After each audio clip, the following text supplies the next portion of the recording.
Welcome to Badger Talks Quick Picks, which brings exciting happenings, resources, and talent from your UW flagship campus to the people of Wisconsin and beyond, demonstrating the power of the Wisconsin idea, one connection at a time.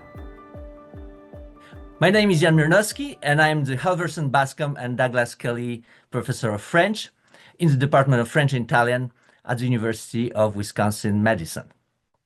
The question I would like us to consider today is, what is French about love? Well, you may think love is a universal feeling, regardless of race, cultural identity, age, sexual orientation, and you'll be certainly right about that. Love is love, isn't it? But you probably will agree that love has also a cultural flavor to it, that different cultures approach love in a different way. So what is specifically French about love? I would argue that what is specifically French about love is its bond, intimate bond with culture, art, and especially with literature. And this is true already at the inception of French culture.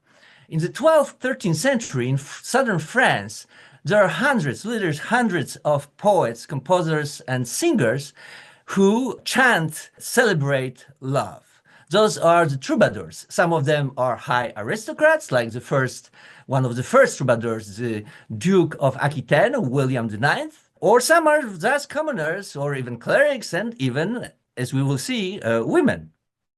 They sing the canso, the song of love. This poetry, this love poetry, spreads all throughout Europe, northern Spain, Italy, Central Europe, England. I don't know if you knew it, but Richard the Lionheart, the King of England, represented here through the cartoon of the Disney movie Robin Hood, who, by the way, was the grandson of one of the first troubadour, William IX of Aquitaine, was not only a mighty knight and crusader, but also a poet. He loved poetry, and he wrote it not in his mother tongue, which was the Anglo-Norman dialect, but in the French dialect of southern France.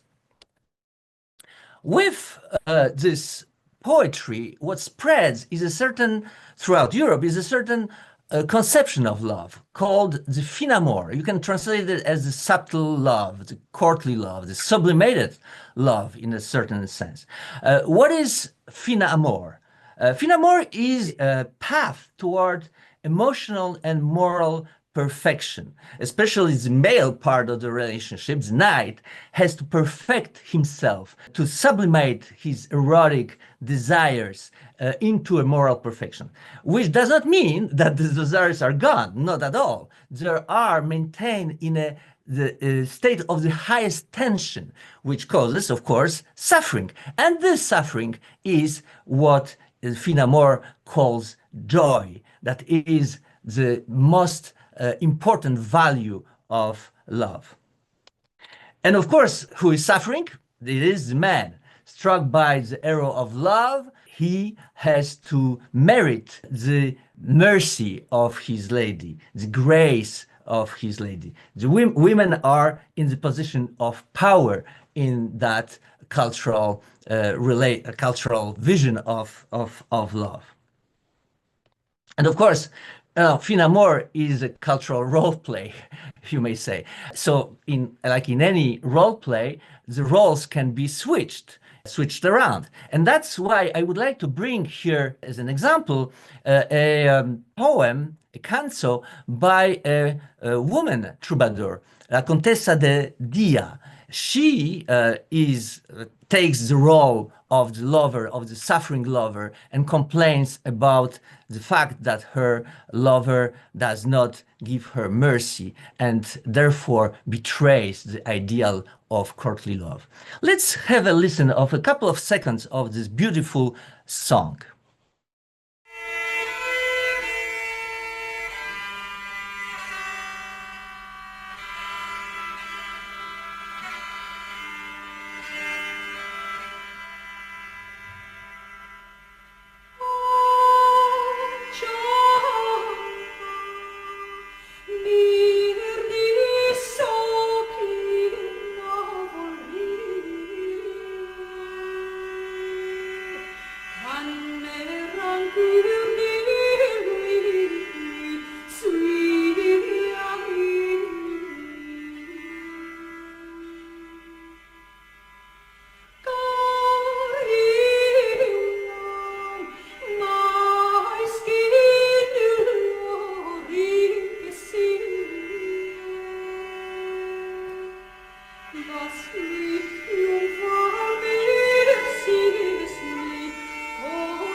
So what was true about French love in the Middle Ages, namely the intimate bond between human emotion and literary artfulness, is also true today. And to illustrate that, I would like to bring up the example of the 2022 Nobel Prize in Literature, the French novelist Annie Ernaux.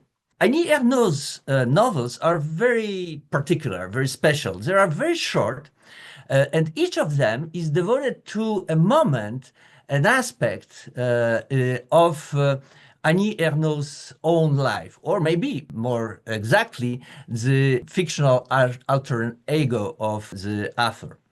Her coming to age in a working class family, her marriage, her sentimental relationships, her motherhood, her abortion, her struggle, psychological struggle with aging of her mother, who has Alzheimer's. You know, a woman's simple life and love stories, but at the same time, as banal as they may appear, full of drama and sometimes of tragedy. And this tension between ordinary character of feelings and yet their extraordinary strangeness, especially the extraordinary strangeness of love in human life, parallels another tension, which is characteristic for literature and which is especially proper to literary fiction. I mean by that, this tension between the fact that literary fiction is a kind of mindless illusion, a kind of daydreaming, if you wish, but at the same time, it sparks our thinking, it sparks our reasoning. In other words, literature, like the passion of love, I would argue, is on the one hand full of obsessive daydreaming, but at the same time is a reflexive puzzlement. And this is very well illustrated by one of Annie Ernaux's novels, Simple Passion. In this novel, Annie Ernaux narrates her obsession with a man who, by the way, she's quite aware of that. It's quite banal, quite trivial in a certain sense even, but she's absolutely obsessed with him. And while narrating her passion, she also reflects on her art as a writer, of the process of putting this simple passion into words.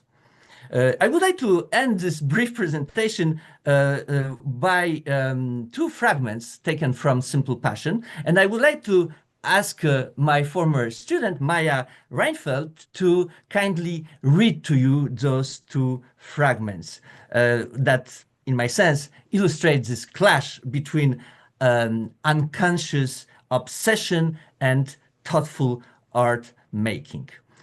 Please give it a listen to the first fragment that illustrates the narrator's obsession with love.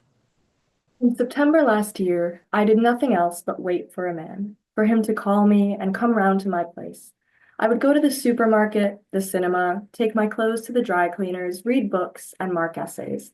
I behaved exactly the same way as before, but without the long-standing familiarity of these actions, I would have found it impossible to do so, except at the cost of a tremendous effort.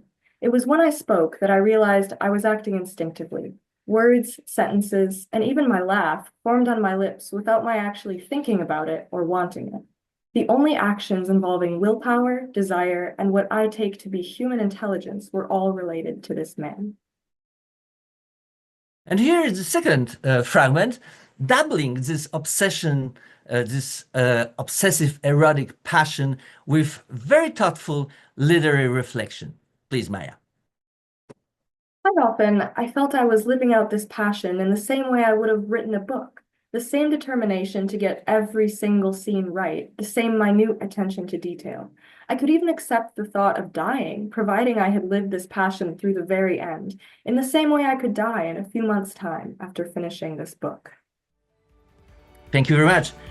Well, I feel that this mixture of passion and reason, of mind and body, of desire and thinking, is exactly what is French about love.